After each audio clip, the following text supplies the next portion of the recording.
I'll start by talking a little bit about why all of this is happening right now. We talk about three tectonic shifts affecting 21st century companies. One is the rise of conscious consumers who want to buy products and services from companies that do good.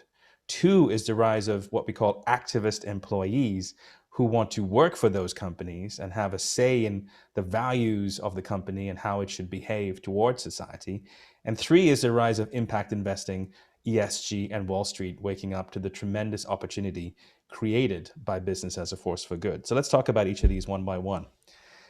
The first is consumers. There are by now multiple data points which show the importance of this audience, especially millennials and Gen Z, but now really also transcending to all the age demographics. This is an incredible piece of research from the Zeno Group, 8,000 consumers across 8 countries, and it showed that brands with a strong sense of purpose, people are 4 times more likely to purchase from them, 6 times more likely to protect the company in the event of a misstep, especially important in this age of cancel culture, 4.5 times more likely to champion the company and recommend it to friends and family. This is the holy grail of every marketer, which is word of mouth, and 4 times more likely to trust the company, which links into loyalty and lifetime value as well. So, by pretty much every metric that a brand marketer could measure purpose, it is outperforming the competition in spades as well. It's summed up with this great quote from the writer Anne Lappy. Every time you spend money, you're casting a vote for the kind of world you want to live in. And consumers have woken up and they're extremely aware of how what their beliefs translated into calls for action, how impactful that can be in an era where the playing field is level because of social media as well. It's led to the creation of new products. This is an interesting company here in Los Angeles, Aspiration, whose entire remit is around fossil fuel free investment. I have an Aspiration 401k, and they've just launched a debit card and a credit card where every time you use it, trees get planted. And they even come in and help you do with your carbon offsets as a small business. So it's fascinating to see a whole new wave of product innovation happening to cater to this new demand. This is also translating into growth. This is the Kantar Purpose 2020 survey, a fascinating piece of research. Brands recognized for a high adherence to purpose have grown at more than twice the rate of others. So there is now a correlation between doing good and doing well, and it's happening on a global basis as well. Let's switch to employees. In our new book, we talk about the rise of the activist employee, and we use that phrase very deliberately. These are the same young people who have been protesting in the streets for racial justice. And so, why would they stop protesting when they walk in through the front door of your work? They no longer feel like they need to leave some of themselves behind. They want to bring their full selves to work, and that means they have high expectations of the companies they work for. 64% of US millennials won't take a job if an employer doesn't have a strong CSR practice. 85% of Gen Z employees, who are now going to be, I believe, 30% of the workforce by 2025, believe companies have an obligation to help solve social problems.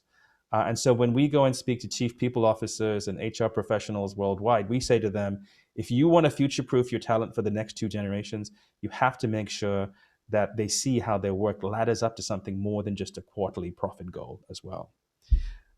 There's more fascinating data. This is the Edelman 2021 Trust Barometer. Consumers and employees expect to have a seat at the table. 68% of consumers and 62% of employees believe they have the power to force corporations to change.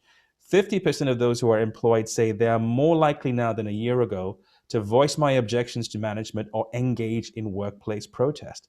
And we're seeing this happen in companies across the board. Whether it's Google, Amazon, or Wayfair, there is now active and open dissent when employees feel that the company or the leadership of the company don't stand up for what they believe in, and they aren't afraid to show that publicly and openly as well. Finally, let's talk about Wall Street and let's talk about the rise of impact investing. This is one of the most fascinating aspects of what's going on. This is Larry Fink, the chairman and CEO of BlackRock, the largest institutional investor on the planet, with $7.2 trillion assets under management.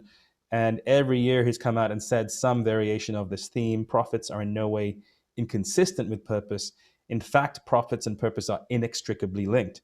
And he's not wrong. When you look at the data, you are seeing that Wall Street and in retail investors are waking up. 85% of investors considered ESG factors in their investments in 2020.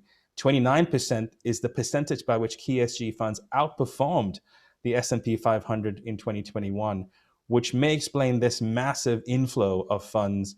Bloomberg estimated that $53 trillion of funds would be ESG by 2025, which is 1/3 of all assets under management. So there is a veritable tsunami of capital flowing into companies that are well managed, well governed, and which operate in a sustainable, ethical manner as well.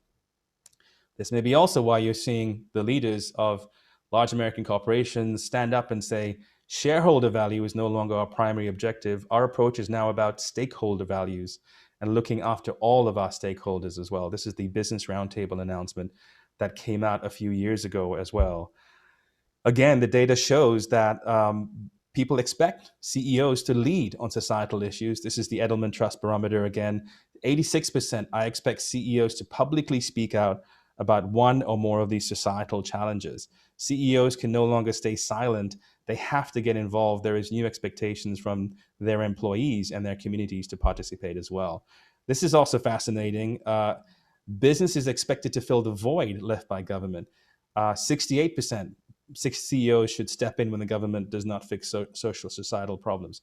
66% CEOs should take the lead on change rather than waiting for government to impose change on them. And I love this one. 65% believe CEOs should hold themselves accountable to the public and not just to the board of directors or stockholders. So we're in a completely different context now. And for a modern day CEO, they really have to understand that this is the new normal and new expectations. You're also seeing really interesting things happen in the financial markets. You're seeing activist funds like Engine Number One recently win 2 board seats at ExxonMobil and promptly try and put into practice actual climate change reform as well. Engine Number One also recently just launched an ETF, which allows everyday investors to get involved in taking positions and being able to influence shareholder votes at annual general meetings as well. All of this adds up to this idea that purpose is the new digital. If you add in conscious consumers, activist employees, and impact investors, you see these tectonic shifts happening to companies in much the same disruptive way as the arrival of digital was 10 years ago. And this is why we really preach to companies, you need to get ahead of this. You need to change to address this as a competitive edge. Or watch your competition embrace it and fly right by you as well.